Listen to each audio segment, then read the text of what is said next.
para entender também o reflexo de todo esse caos em Brasília, no momento onde uma reunião entre o ministro da Fazenda, Fernando Haddad, e o governador do Rio Grande do Sul, Eduardo Leite, vai ocorrer, né? Quem é que vai dar o spoiler desse encontro pra gente? É a Luciana Verdolim, diretamente da capital federal, ela que sabe tudo e mais um pouco. Então conta pra gente, Luciana, os detalhes, a expectativa em relação a esse encontro.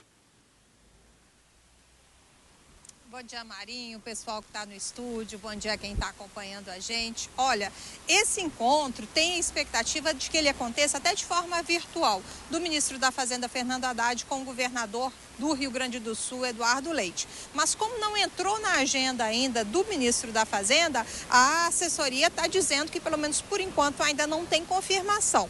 Nesse momento, Haddad está aqui no Palácio do Planalto, reunido com o presidente Lula e o ministro da Casa Civil, Rui Costa, que mais cedo participou daquela reunião diária, né, de acompanhamento da crise lá no Rio Grande do Sul. Pelo menos 10 ministros estiveram aqui no Palácio do Planalto participando dessa reunião no iniciozinho da manhã. Agora o encontro é com o presidente Lula, que deve inclusive voltar ao Rio Grande do Sul para anunciar novas medidas. Entre as questões que estão sendo esperadas pelo governo gaúcho, a questão exatamente da renegociação da dívida com o governo federal.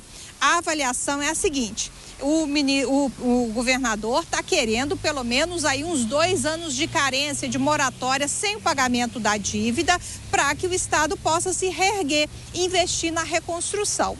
O Ministério da Fazenda diz que existe essa possibilidade. Tinha sinalizado que o pagamento poderia ser suspenso até o fim do ano. Eduardo Leite sinalizou que o ideal seria pelo menos 2 anos ou até 3 sem o pagamento para investir na reconstrução.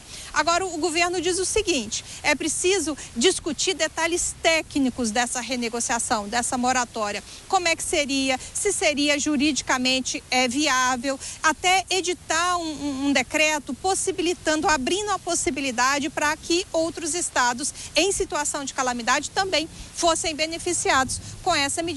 Tudo em discussão aqui em Brasília.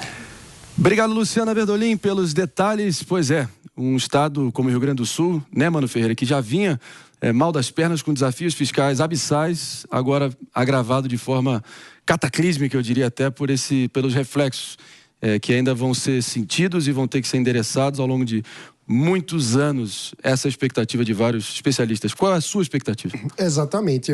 A minha expectativa é que haja, de fato, uma renegociação das condições de pagamento da dívida pelo Rio Grande do Sul. O que não deve ser confundido com a farra do boi, porque o que está acontecendo é que muitos estados já estão tentando aproveitar a brecha que vai ser aberta para o Rio Grande do Sul, em função de uma razão que é autoevidente, para tentar deixar de pagar a sua dívida também.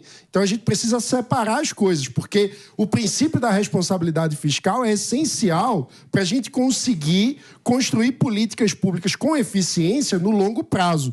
É óbvio que a situação do Rio Grande do Sul, nesse momento, é diferente. Então é justo que haja uma condição especial para o Rio Grande do Sul nesse caso, porque se trata de uma realidade especial, o que não é o caso para todos os estados. Então temos que avançar na renegociação para o Rio Grande do Sul sem fazer com que isso vire uma desculpa para virar farra para todos os estados. Vai virar farra para todos os estados? A gente vai falar com o PP daqui a pouquinho, mas o David tem uma observação. Não, é só um complemento da informação, porque a dívida atualizada do Rio Grande do Sul com a União é de 92 bilhões, aí, passa disso, né? Então é muito dinheiro que a gente está falando.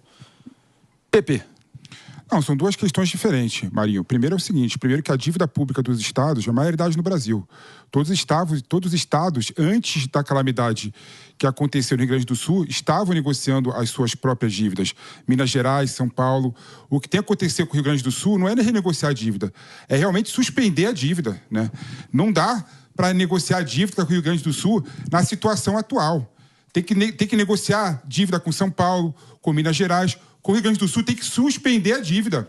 Tem que deixar claro 3, 4 anos sem pagar a dívida do Rio Grande do Sul para se recuperar e se reconstruir dessa calamidade pública que acometeu o Rio Grande do Sul, não é? Então, são coisas completamente diferentes. Não tem que renegociar a dívida nenhuma com o Rio Grande do Sul. Tem que suspender de imediato a cobrança da dívida de lá. Eu acho que Poucas vezes nesse programa a gente vê uma concordância unânime aqui, mas eu vi todo mundo assim, consentindo e concordando, né? Bom, a gente... Olha, e as vozes dos céus. Há sempre momentos como esse, mas nesse caso nem foi tão difícil, né? A situação pressupõe que todos os esforços sejam empenhados como sempre. Mas vamos adiante.